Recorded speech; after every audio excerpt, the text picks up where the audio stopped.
স্বাগতম আরেকটি নতুন ভিডিওতে। আজকের ভিডিওতে আমরা পদার্থবিজ্ঞান দ্বিতীয় পত্র তাপগতিবিদ্যা অধ্যায়ের সিলেট বোর্ড ২০২৪ সালে আসা একটি সৃজনশীল প্রশ্ন ব্যাখ্যা সহ সমাধান করব। তো ব্যাখ্যা প্রশ্ন সমাধান পর্বে যাওয়ার আগে একটা গুরুত্বপূর্ণ বিষয়, যারা এখনো আমাদের ইউটিউব চ্যানেলটি সাবস্ক্রাইব করনি, অর্থাৎ ওবিস ফিজিক্স ওয়ার্ল্ড ইউটিউব চ্যানেলটি যারা এখনো সাবস্ক্রাইব করনি, তারা অবশ্যই চ্যানেলটি সাবস্ক্রাইব করে রাখবে। আর অবশ্যই বেল আইকনটি প্রেস করে দিবে, যাতে করে যে কোনো আপডেট তোমার কাছে আগে চলে যায়। আর লাইক কমেন্ট শেয়ার তো করবেই। আর যদি কোনো রিকোয়ারমেন্ট থাকে তাহলে অবশ্যই কিন্তু কমেন্ট সেকশনে জানাতে ভুলবে না। আমি সেই রিকোয়ারমেন্ট অনুযায়ী তোমাদের ভিডিও দেওয়ার চেষ্টা করব। তো যাই হোক, আর কথা বাড়াবো না, আমরা আমাদের যে আজকের প্রশ্নটা সেটা কিন্তু আমি বোর্ডে লিখে রাখছি। দেখো, সুন্দর একটা প্রশ্ন। এখানে বলা হয়েছে যে একটি কার্নো ইঞ্জিনের তাপ উৎস এবং তাপ গ্রাহকের তাপমাত্রা যথাক্রমে 727°C এবং 227°C।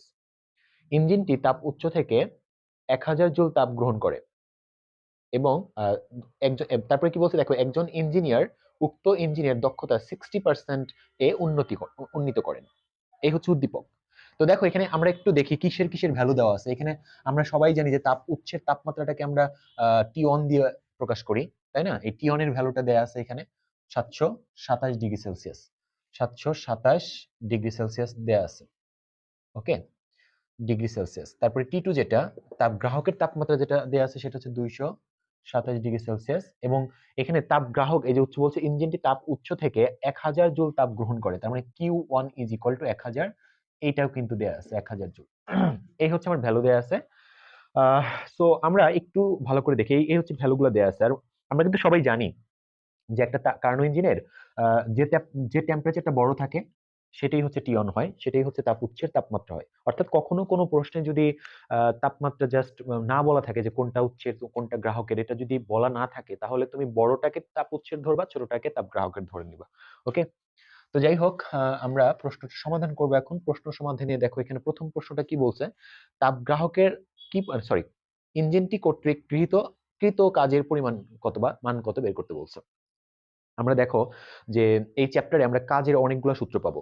যেমন এই সূত্রটা হয় যে W = কাজ, এটা হচ্ছে তোমার হলো nRT ln V2/V1 হয়, অথবা এটাকে এইভাবে লেখা যায় nRT ln P1/P2 লেখা যায়, এভাবে লেখা যায়। তারপরে হচ্ছে W = আমার nR গামা মাইনাস 1 আর হচ্ছে তোমার হলো T1 - T2, এটা লেখা যায়। তারপরে W = Q1 - Q2, এটাও লেখা যায়। ওকে, সো এখন আমরা কোন সূত্র দিয়ে এখানে ওয়ার্কটা বের করবো সেটা হচ্ছে ইম্পর্টেন্ট একটা থিং। সো আমরা বুঝবো কেমন করে, দেখো এইটা কিন্তু আমরা জানি এটা হচ্ছে কখন এই যে সূত্র দুইটা লিখছে এটা হচ্ছে সমষ্ণ প্রক্রিয়ার ক্ষেত্রে কৃত কাজ, সমষ্ণ প্রক্রিয়ার ক্ষেত্রে কৃত কাজ। আর এটা হচ্ছে রুদ্ধ তাপীয় প্রক্রিয়া, রুদ্ধ তাপীয় প্রক্রিয়ার ক্ষেত্রে আমরা কৃত কাজ। আর এটা হচ্ছে, দেখো আমি একটু বলি, সমষ্ণ আমরা তোমরা যারা কার্নো ইঞ্জিন সম্পর্কে পড়াশোনা করছো আইডিয়া আশা করি একটু আছে যারা। তো কার্নো ইঞ্জিনের কিন্তু 4টা ধাপ থাকে। একটা ইঞ্জিন যে ওয়ার্ক করে, টোটাল যে ওয়ার্কটা করে সেটার অনেকগুলো ধাপ থাকে। কার্নো ইঞ্জিনের 4টা ধাপ আছে। এই একটা হচ্ছে সমষ্ণ সম্প্রসারণ বলে, আর একটা সমষ্ণ রুদ্ধতাপীয় সম্প্রসারণ বলা হয়, তারপরে সমষ্ণ সংকোচন, রুদ্ধতাপীয় সংকোচন, এরকম 4টা ধাপেই একটা ইঞ্জিন কাজ করে। তো আমাকে কিন্তু এখানে ইঞ্জিনের টোটাল ওয়ার্কটা বের করতে বলছে, তাই না? এখানে কিন্তু আমার ইঞ্জিনের টোটাল ওয়ার্কটা বের করতে বলছে। বাট এই যে ওয়ার্কের আমি প্রথম সূত্র যেটা লিখছি এটা কিন্তু টোটাল ওয়ার্ক না, এটা হচ্ছে সমষ্ণ এই ধাপটা, এই যে এই ধাপটা এবং এই ধাপটা, অর্থাৎ সমষ্ণ সম্প্রসারণ বা সমষ্ণ সংকোচনের যে ধাপটা আছে এই ধাপটার নাম সমষ্ণ সম্প্রসারণ, এই ধাপটা হচ্ছে রুদ্ধতাপীয় সম্প্রসারণ, এটা হচ্ছে সমষ্ণ সংকোচন, এটা হচ্ছে রুদ্ধতাপীয় সংকোচন। তো এই যে সূত্রটা, এই সূত্র দিয়ে শুধুমাত্র আমরা এই ধাপে ওয়ার্কটা বের করতে পারবো, ঠিক আছে, অথবা এই ধাপে ওয়ার্কটা বের করতে পারবো। আবার এই যে সূত্রটা পরে লিখছি আমি, এই সূত্র দিয়ে শুধুমাত্র এই ধাপে অথবা এই ধাপে ওয়ার্কটা বের করতে পারবো। তার মানে এই সূত্রটা, এই সূত্র বলো আর এই সূত্র বলো, কোনো সূত্র দিয়েই কিন্তু আমার টোটাল ওয়ার্কটা বের হচ্ছে না। ওকে, আমার টোটাল ওয়ার্ক বের করতে গেলে এই সূত্রটা অ্যাপ্লাই করতে হবে, এই সূত্র অ্যাপ্লাই করতে হবে টোটাল ওয়ার্কটা যদি আমি বের করতে চাই। কারণ এইটা হচ্ছে সেই সূত্র যেটা দিয়ে একটা কার্নো ইঞ্জিনের টোটাল যে ওয়ার্কটা সেটা বের করা যায়। তো আমরা এখানে এই সূত্রটা অ্যাপ্লাই করবো। আশা করি সূত্রের ব্যাপারটা বুঝছো, কারণ আমরা অনেকেই বুঝি না যে এই ম্যাথটা কেমনে সলভ করতে হবে। এটাই হচ্ছে মেইন বিষয়। সো আমরা সূত্র বুঝলাম যে এই সূত্র দিয়ে করব, কিন্তু এখন দেখি, দেখো আমাদের উদ্দীপকের ডেটা দেয়া আছে হচ্ছে তোমার এই যে তাপ ইঞ্জিনটি মানে টি1 আছে, আমি কিছুক্ষণ আগে দেখাইছি, টি1 আছে, টি2 আছে, আবার হচ্ছে তোমার হলো Q1 আছে। বাট আমার এখানে Q1 থাকলেও Q2 কিন্তু নেই। এই Q2টা আমার এখন লাগবে, আগে আগে Q2টা লাগবে, দেন হচ্ছে আমার কি করব, আমি ওয়ার্কটা বের করে ফেলবো। ওকে, সো আগে আমার Q2টা বের করে নিই। দেখো, সো আমরা একটা সূত্র কার্নো ইঞ্জিনের জন্য জানি, এটা হচ্ছে ঘ নাম্বার। আমরা শুরু করি। তো আমরা জানি এরকম, আমরা জানি T1 by T2 equal to Q1 by Q2। আমাদের কিন্তু এখানে T1 আছে, দেখো T2 আছে, সব আছে। আমি এখানে একটু লিখি যে এখানে T1 ইজ ইকুয়াল টু হচ্ছে 727 ডিগ্রি সেলসিয়াস, এটাকে আমি কেলভিন করে নিব অফকোর্স।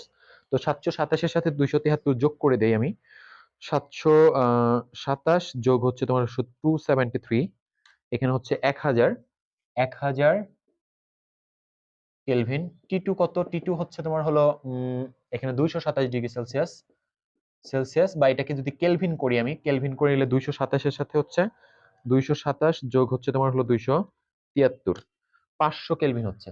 এখানে হচ্ছে আমার হচ্ছে 500 কেলভিন। Q1 কত? Q1 হচ্ছে আমার 1000, এই যে Q1 1000, 1000 জুল। আর Q2 ইজ ইকুয়াল টু, এখান থেকে বের করে নিব হোয়াট। তো এখান থেকে Q2 ইজ ইকুয়াল টু, দেখো কি আসে, Q1 into T2 divided by T1 is equal to 1000 into T2 হচ্ছে তোমার হলো 500, 500 ডিভাইডেড বাই T1, T1 হচ্ছে 1000। হ্যাঁ, Q1 হচ্ছে 1000, আর T2 হচ্ছে 500, আর T1 হচ্ছে 1000, 1000 জুল। সো আমি এখানে এটা কেটে দিলাম, তার মানে Q2 হচ্ছে 500 হইলো, 500 জুল হইলো। ওকে, তার মানে আমাদের কিন্তু এখানে আমাদের যেটা আমরা কিন্তু Q2 500 জুল পেয়ে গেলাম। তো আমাদের কিন্তু এখন কাজটা আমরা বের করতে পারবো যে, সুতরাং কৃত কাজ W is equal two Q1 minus Q2।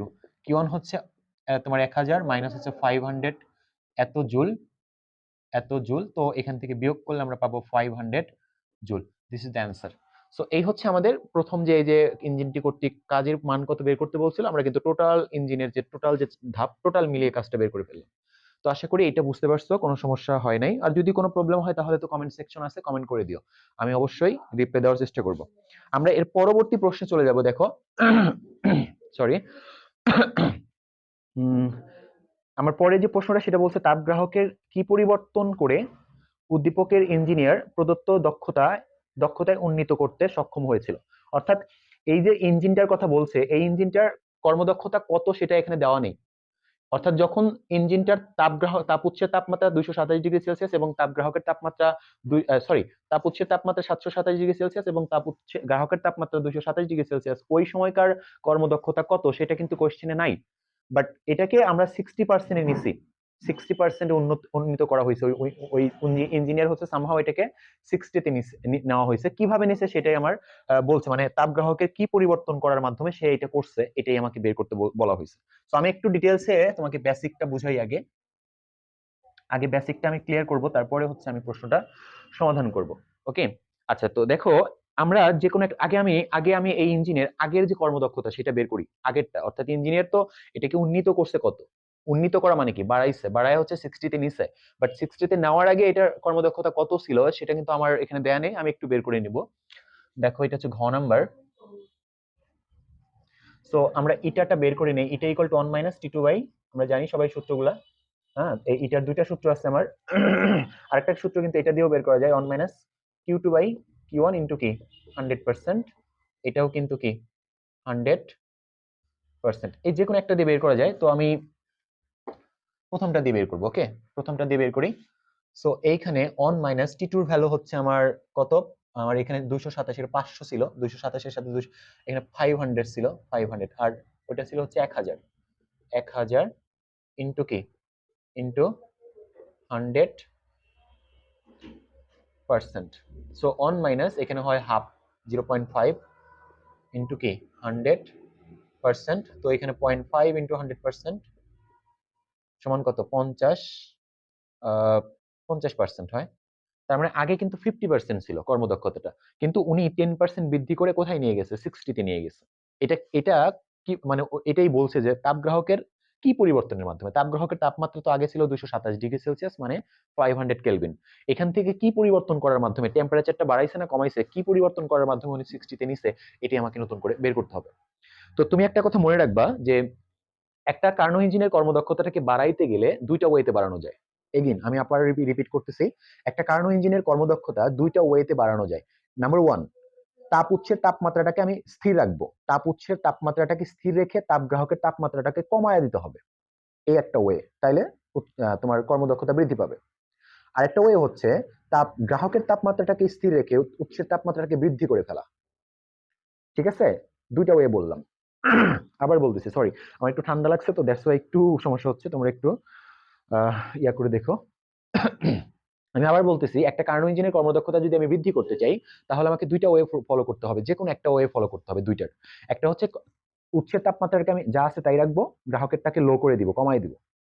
ঠিক আছে, আর একটা হচ্ছে গ্রাহকেরটা সেম রাখবো, উৎসের তাপমাত্রাকে বাড়াই দিব। এখন ওরা কিন্তু প্রশ্নে বলে দিছে তাপ গ্রাহকের কি পরিবর্তন, অর্থাৎ ওরা কিন্তু তাপ গ্রাহকের তার কথা বলছে, তার মানে আমাকে উচ্চেরটা ফিক্স রেখে তাপ গ্রাহকেরটা কমাইতে হবে, এইটা বলছে ওরা। এখন আগে তো 227 ছিল মানে 500 কেলভিন, এটাকে 500 কেলভিন বা 227 থেকে কত কমাইতে হয়েছে, কত কমাইলে এই 50 থেকে 60% সে করতে পারছিল, এইটাই আমাকে বের করতে হবে। ওকে, সো আগের তো কর্মদক্ষতা এটা ছিল, এখন নতুন কর্মদক্ষতা দেখো, যে আমরা লিখি নতুন নতুন কর্মদক্ষতা, দক্ষতা আমরা এটা ধরলাম হচ্ছে ইটা প্রাইম, ধরলাম ইটা প্রাইম হচ্ছে 60%। ওকে, 60%। এখন আমরা নতুন করে তাপ গ্রাহকের তাপমাত্রা তো আগে ছিল 227°C বা 500 কেলভিন ছিল, এটা আবার নতুন করে বের করব। ওই যে বলছি যেহেতু তাপ কর্মদক্ষতা বাড়াইছি, বাড়াইতে গেলে কর্মদক্ষতা বাড়াইতে গেলে তাপ গ্রাহকের তাপমাত্রা আগের থেকে কমে যাবে। এখন কত কমানো হয়েছে সেটাই কিন্তু আমাকে, এই পরিবর্তনটাই আমাকে বের করতে বলছে। সো আমি এখন এটাকে 60% ধরে নতুন করে তাপ গ্রাহকের তাপমাত্রাটা আবার ক্যালকুলেশন করব, দেখবো কত আসে। সো একটু আমি উপরে মুছে দেই। সো সুতরাং eta prime is equal to 1 minus T two prime, কারণ টি2টা আমি নতুন করে বের করব, এই জন্য টি2 প্রাইম দিলাম, কারণ আগের তাপ গ্রাহকের তাপমাত্রাটা তো আমি টি2 ধরছি, এখন তো কমে যাবে। আমি তো আগেই বলছি যে যেহেতু আমরা কর্মদক্ষতা বাড়াইছি, তাপ গ্রাহকের তাপমাত্রা কমে যাবে, এই পরিবর্তন করতে হবে, কমাইতে হবে, কত কমাইতে হবে সেটাই তো বের করবো আমরা। এটা যদি বের করতে পারি পরে দুইটা বিয়োগ করে দিয়ে পার্থক্যটা বের করতে পারবো। সো এই জন্য এটাকে নতুন তাপমাত্রাটাকে আমি টি2 প্রাইম ধরলাম, ডিভাইডেড বাই কি টি1। আর এখানে আমি পার্সেন্টেজটা এবার দিব না, নর্মালি আমরা এভাবে পার্সেন্টেজ দেই 100% লিখি, বাট এবার লিখবো না, বিকজ আমার কিন্তু এই ইটা কিন্তু পার্সেন্টেজেই দেওয়া আছে, দ্যাটস হোয়াই এটা লিখলাম না। আবার তো আমার ইটা প্রাইমের মান হচ্ছে 60%, তার মানে 0.6 আসে এখানে, is equal to 1 minus T two prime by T one. এখান থেকে 0.6 ইজ ইকুয়াল টু 1 মাইনাস, আমি একটু এই পাশে নিয়ে আসি, এটা এই পাশে নিয়ে আসি, T two prime by T one is equal to 1 minus 0.6, বা T two prime by T one is equal to 0.4 হবে এখানে। সো পরের লাইনটা যে T two prime is equal to 0.4 into T one এর ভ্যালু হচ্ছে দেখো যে 727 ছিল, এটাকে কেলভিন করলে 1000 হবে, 1000 কেলভিন। তো এখান থেকে ক্যালকুলেশন করলে 0.4 গুণন হচ্ছে 1000, 400 কেলভিন আসতেছে আমাদের, 400 কেলভিন আসতেছে। ওকে, তার মানে কি আমি পেলাম যে হ্যাঁ, যখন 60% ধরে নিয়ে কিন্তু আমি এটা পাইছি, তার মানে যখন তাপগ্রাহকের তাপমাত্রা 227°C ছিল তখন কিন্তু কর্মদক্ষতা 50 ছিল, আমি 50 থেকে যখন 60 করছি তখন তাপগ্রাহকের তাপমাত্রা পাচ্ছি আমরা 400 কেলভিন। ঠিক আছে, তাহলে পরিবর্তনটা কত করতে হবে, আর টি2 যেটা সেটা কিন্তু ছিল হচ্ছে 227°C, বা এটাকে বলা যায় 227 যোগ হচ্ছে তোমার হলো 273, তার মানে হচ্ছে 500 কেলভিন, 500 কেলভিন। সুতরাং তাপগ্রাহকের তাপমাত্রার পরিবর্তন, তাপগ্রাহকের তাপমাত্রার পরিবর্তন সমান হচ্ছে তোমার কত, 500 বিয়োগ হচ্ছে 400 কেলভিন, তার মানে 100 কেলভিন, দিস ইজ দা পরিবর্তন। তার মানে এই যে আমরা লাস্টে লিখে দিব যে হ্যাঁ, ওই ইঞ্জিনিয়ার তাপগ্রাহকের তাপমাত্রা 100 কেলভিন কমানোর মাধ্যমে ইঞ্জিনের কর্মদক্ষতা 60%-এ উন্নীত করেছিলেন। সো আশা করি বুঝতে পারছো। তারপরেও যদি কোনো প্রবলেম থাকে অবশ্যই কমেন্ট করে জানাও, আমি তোমাকে বুঝিয়ে দেওয়ার চেষ্টা করব। আর যদি কোনো রিকোয়ারমেন্ট থাকে, কোনো প্রশ্নের সমাধান লাগে, তাহলে সেটাও জানাই দিও। আর অবশ্যই কিন্তু আমাদের চ্যানেলটা সাবস্ক্রাইব করে রাখতে হবে। তো দেখা হচ্ছে পরবর্তী ভিডিওতে। সে পর্যন্ত সবাই ভালো থাকো। আল্লাহ হাফেজ।